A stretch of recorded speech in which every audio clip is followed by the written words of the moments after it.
but it has creeped and made its way back again, and with a big bang.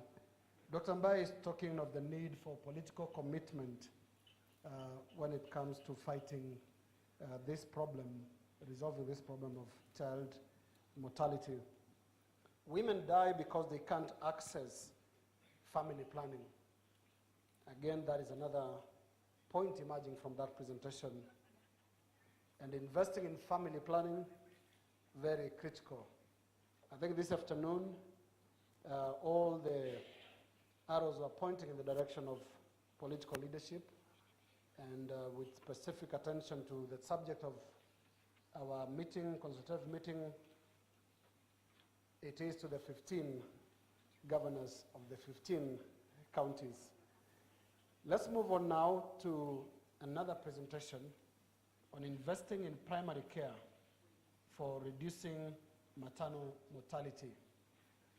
Let me now introduce Dr. Gandham Ramana of the World Bank. Please, let's put our hands together for Dr. Ramana. He's going to take us through this presentation. Welcome, Dr. Ramana.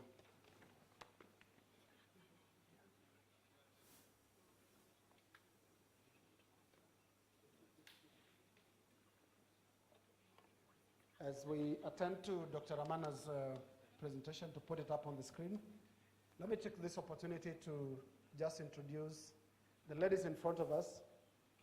For a change, we have an all-ladies panel.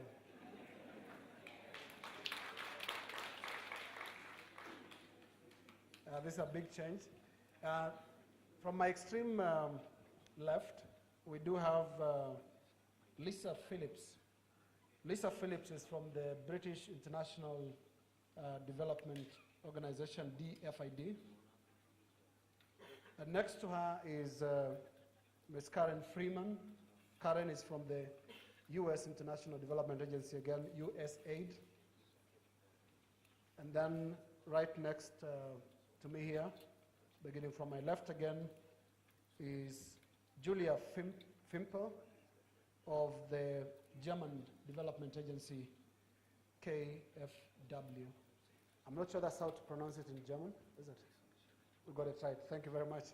And then finally we do have Rhoda Njuguna from the Danish Development Agency, Danida. Let's put our hands together for these ladies. They will be coming up as the next discussion panel on partnership with the county governments, the opportunities and challenges. You may want to note again that this panel is constituted of some of the leading development agencies in this country, USAID, KfW, DFID, and Danida. And we're looking forward to a very interesting and exciting engagement on development partnership.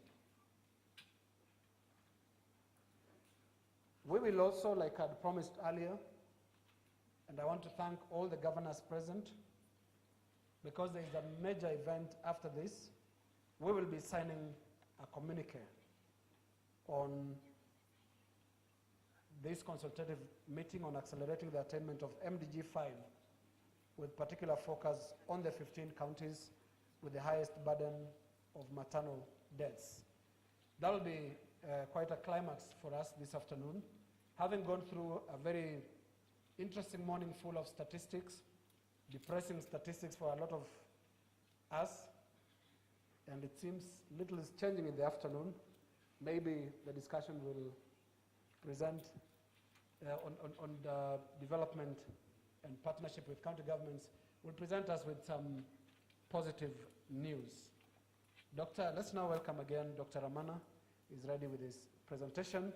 Again, this presentation is on investing in primary care for reducing maternal mortality.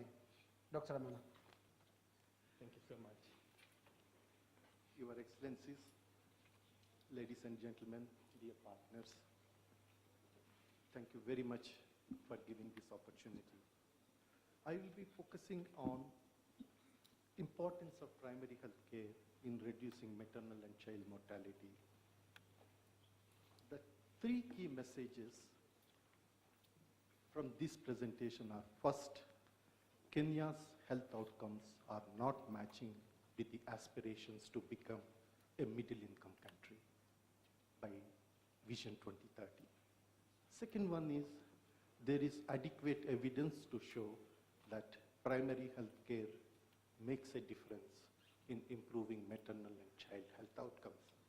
Finally, most importantly, we are here to discuss about your role as game changers.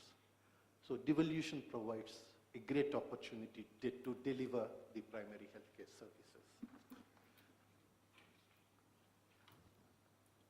I present first some challenges in the Kenyan health system, then how reform started and you have sustained, and how you can build on devolved system to deliver primary healthcare services effectively to achieve the MDGs. This slide was presented in the morning. Kenya did well in reducing child mortality. But if you compare with the regions or countries in the East African community, the reduction in Kenya is relatively slower, and also it is inequitable. The child mortality is much higher among the poor households. And the same story in maternal mortality. Among the 5 countries in the East African region, only Burundi now has maternal mortality higher than Kenya. You started with a great advantage in 1990. You are much lower than other countries. But now that advantage is lost. Again, comparing with countries that made huge progress, the life expectancy in Kenya is comparable to China in 1960s. The total fertility rate in Kenya is comparable to Brazil in 1970s. Both are now middle income and they passed middle income status.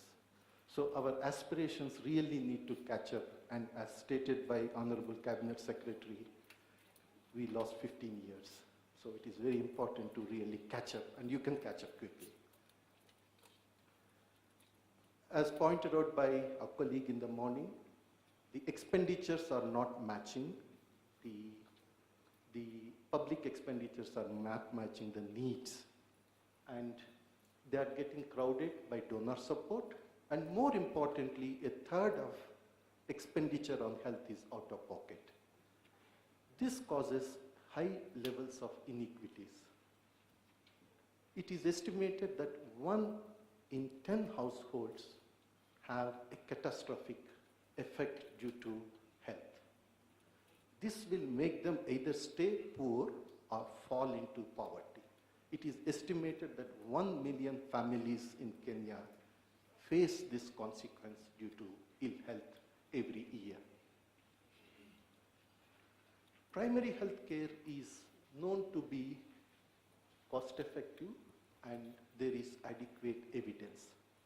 Brazil invested a lot in hospitals, but finally they realized to reduce child mortality, they need to focus on primary care. And they started what is called as family health program. And after this, there has been a reduction in 13% of child mortality. Similarly, there are stories to show, for example, hospitals take 70% of the resources, but serve only 30% of the people who really need hospitalization. There is adequate evidence to show from India a 2% increase associated a lot of benefits in improving service delivery. Kenya is moving in the right direction. One very positive finding in the Household Healthcare Utilization Survey, recently supported by USAID, shows that from 2003 to 2013, over a 10-year period, utilization rates doubled from 1.7 visits to 3.1 visits. How this happened? And a large extent, these visits went to particularly the public facilities. Particularly if you see the poor, on the left side, most of them for their outpatient as well as for their inpatient care went to public facilities. So investment in public sector in Kenya seems to be working well. As you see on the right side, those who went to private sector, they are more pro-rich as expected. But public sector, you have done pretty well. This is a positive message in Kenya. And you are innovative in developing a lot of solutions, and they have growing private sector. And I can see Amit, and there is a substantive partnership that is going on, which can make very unique contributions. Similarly, faith-based is a very strong sector delivering services in the remote areas. The Constitution provides very good opportunities for you to be accountable to deliver services. Some of the innovations that started before the devolution are Health Sector Services Fund, then Economic Stimulus Package, which started addressing some of the gaps you were mentioning, and introduction of a pull system of supplying pharmaceuticals from a push system. HSSF helped to improve better accountability, local participation, and it provided a good platform for engagement with the community and link with the community strategy. The experiences show that it helped to improve planning, both in dispensaries and health centers. And what is interesting is over half of the facility committees were elected. So it created a very strong structure at the facility level that is helping to deliver services which are required for the people in a way that are identified priorities by the people. And in terms of supply, you have fairly decent system in place. You have centralized procurement, and you have the pull system, which is helping. And we have done some analysis I will share with you. Most of the counties started benefiting from this foundation that was built before the devolution. Compared to push and pull system, there have been general improvements. The availability of drugs started increasing. There has been slight decrease in pediatric, but it's marginal. But generally, the trend is positive by introducing pull system. We have done an analysis.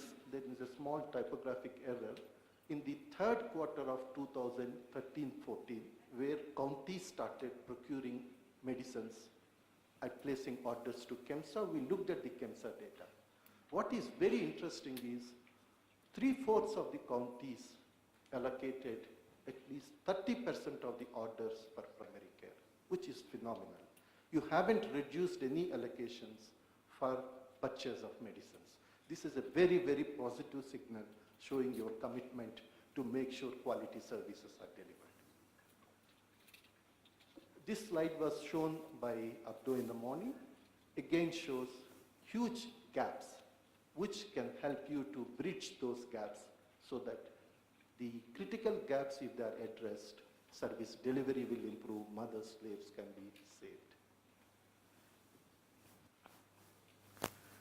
Coming to the most important issues is, the final messages are, first, make your primary healthcare facilities functional. I'm so happy to hear many governors today pointed out that their attention is really going into make facilities work.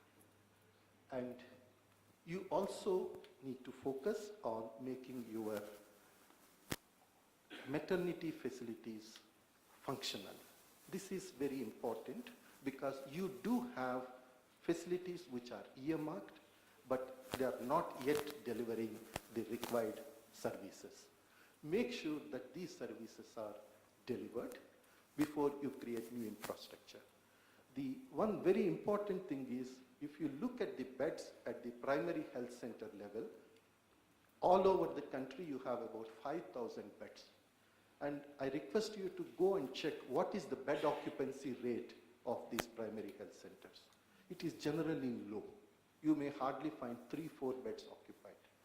So whether you can use part of the wards as maternity waiting rooms so that women from far off areas can come, stay, deliver, and go back, so that some idle capacity in the system can be effectively used.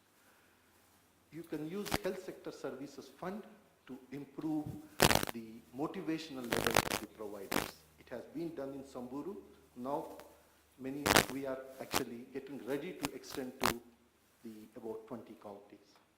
Similarly, you have a lot of partners, many of them are here. They provide very unique opportunities to work with you, both in terms of knowledge and in terms of resources. So collectively, you can make a difference to make a change by delivering primary care services. Thank you so much.